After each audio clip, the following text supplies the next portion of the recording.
മണികളെ, അണ്ടബുർജി ബോംബെയിൽ ഹിന്ദിക്കാരുടെ ഇഷ്ടാഹാരം. ഞാൻ ഒരുപാട് കഴിച്ചത്. ഞാൻ നിങ്ങൾക്ക് വേണ്ടിയും കാട്ടിത്തരാം.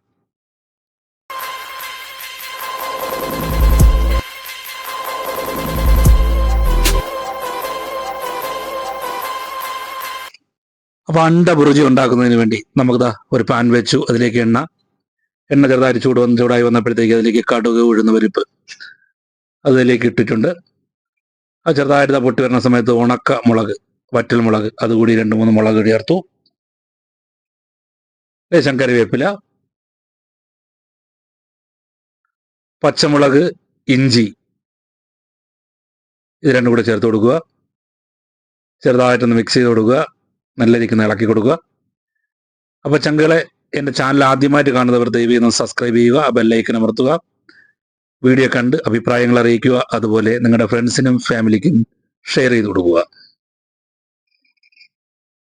ഈ അണ്ടബുർജി വളരെ ടേസ്റ്റി ഉള്ള ഒരു ഐറ്റമാണ്. നമുക്ക് ചപ്പാത്തി, ബറോട്ട, അങ്ങനെ ദോശ ഏതിൻ്റെ കൂടെയും കഴിക്കാൻ പറ്റുന്ന അണ്ടബുർജി വളരെ ടേസ്റ്റിയാണ്. അതിനാവശ്യമായ 2-3 സവാള ചെറുതായിട്ട് അരിഞ്ഞ് അതിലേക്ക് ചേർത്തിട്ടുണ്ട്. നല്ല രീതിക്ക് ഇളക്കി കൊടുക്കുക. അണ്ടബുർജി എന്ന് പറയുമ്പോൾ മുട്ട ബുർജിയാണ്. മുട്ട ബുർജി ബോംബെക്കാരുടെ സുലഭമായ ആഹാരം.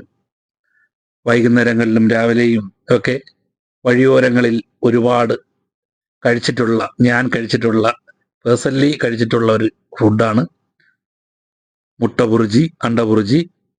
ഇതിന് ലേശം ഉപ്പ് കൂടെ ചേർന്ന് നല്ല രീതിയിൽ ഇളക്കി കൊടുത്തു. ഒന്ന് ബ്രൗൺ കളറായി വന്നപ്പോഴത്തേക്ക് ഇനി നമുക്കത് തക്കാളി ചെറുതായിട്ട് കട്ട് ചെയ്ത് അത് കൂടി ചേർത്ത് കൊടുക്കാം. വളരെ പെട്ടെന്ന് നമുക്ക് വീട്ടിൽ തയ്യാറാക്കാൻ പറ്റുന്ന വളരെ ടേസ്റ്റി ഉള്ളൊരു ഐറ്റം. ഇതേ രൂപത്തിൽ ഇതേ രീതിയിൽ നിങ്ങൾ ചെയ്തു നോക്കുക.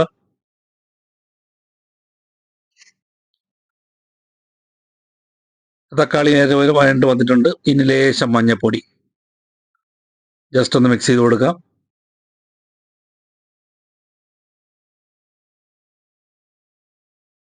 ഇനി ലേശം മുളക് പൊടി.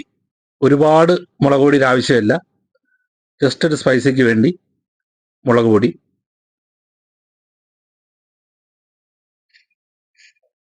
നല്ല രീതിക്ക് ആ മസാല മുളക് പൊടിയിലേക്ക് ചുവ മാറുന്നതുവരെ നല്ല രീതിക്ക് ഇളക്കി കൊടുക്കുക. നല്ല രീതിക്ക് ഇതുപോലെ നല്ല രീതിക്ക് ഇളക്കി കൊടുത്തതിന് ശേഷം ലേശം കുരുമുളക് പൊടി കൂടി ആഡ് ചെയ്ത് കൊടുക്കുക. കുരുമുളക് പൊടി കൂടി ആഡ് ചെയ്ത് കൊടുത്തു. ഉപ്പ് നമ്മൾ ആദ്യം ചേർത്തിട്ടുണ്ട്. ഇനി ആവശ്യമെങ്കിൽ മാത്രം ചേർക്കുക. കാരണം മുട്ട ബുർജിയാണ്, അതിൽ മുട്ടയ്ക്ക് ഉപ്പ് കൂടിപ്പോയാൽ പണിയാവും. അതുകൊണ്ട് അത് നോക്കി ചേർക്കുക. ഇതുപോലെ കുറച്ചൊന്ന് സെൻറ്ററിൽ കുറച്ചങ്ങോട്ട് മാറ്റി വെച്ചിട്ട് ഞാനൊരു 4 മുട്ട ഇതിന് വേണ്ടി എടുത്ത് ഒരു ബൗളിലേക്ക് വെച്ചിട്ടുണ്ട്. ആ 4 മുട്ട കൂടി ഇതിലേക്ക് ചേർത്ത് കൊടുക്കാം.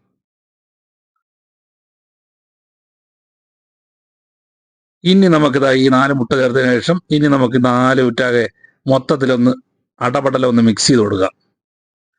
മുട്ടയൊക്കെ നല്ല രീതിക്ക് ഉടഞ്ഞ് നമ്മുടെ മസാലക്കൂട്ടുമാരി ചേർന്ന് നല്ല രീതിക്കൊന്ന് മിക്സ് ചെയ്ത് കൊടുക്കുക. നമ്മൾ മുട്ടത്തോരനൊക്കെ ഉണ്ടാക്കുന്ന പോലെ ഡ്രൈ ആയിട്ട് തോരൻ അവസ്ഥയിൽ വരരുത്.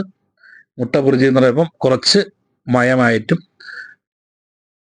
ഒരുപാട് ഡ്രൈ ആവാതെ ഒരു കുഴമ്പ് രൂപത്തിൽ, എന്നാൽ കുഴമ്പ് ആവരുത്, തീരെ കുഴമ്പാകി പോകാത്ത രൂപത്തിൽ ജസ്റ്റ് ഒന്ന് ആക്കിയെടുക്കുക.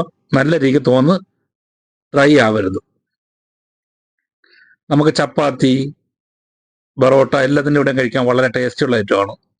ലേശം മല്ലിയില കൂടി ചേർത്ത് ഒന്ന് മിക്സ് ചെയ്തെടുക്കുക. നമ്മുടെ അണ്ടബുർജി ഇവിടെ റെഡിയായി കഴിഞ്ഞു. വളരെ ടേസ്റ്റിയുള്ള ഐറ്റമാണ്. നിങ്ങൾ ചെയ്തു നോക്കുക. ഒരു പ്രാവശ്യമെങ്കിലും നിങ്ങൾ വീട്ടിൽ ചെയ്തു നോക്കിയിട്ട് അഭിപ്രായങ്ങൾ അറിയിക്കുക. വീഡിയോ കണ്ട് നിങ്ങളുടെ അഭിപ്രായങ്ങൾ അറിയിക്കുക, സപ്പോർട്ട് ചെയ്യുക. അപ്പോൾ ചങ്കുകളെ, സബ്സ്ക്രൈബ് ചെയ്യാത്തവർ സബ്സ്ക്രൈബ് ചെയ്ത് സപ്പോർട്ട് ചെയ്യുക. മറ്റുള്ളവർക്ക് വീഡിയോ ഷെയർ ചെയ്ത് കൊടുക്കുക. Thank you for watching. അടുത്ത വീഡിയോയിൽ കാണാം. ബൈ.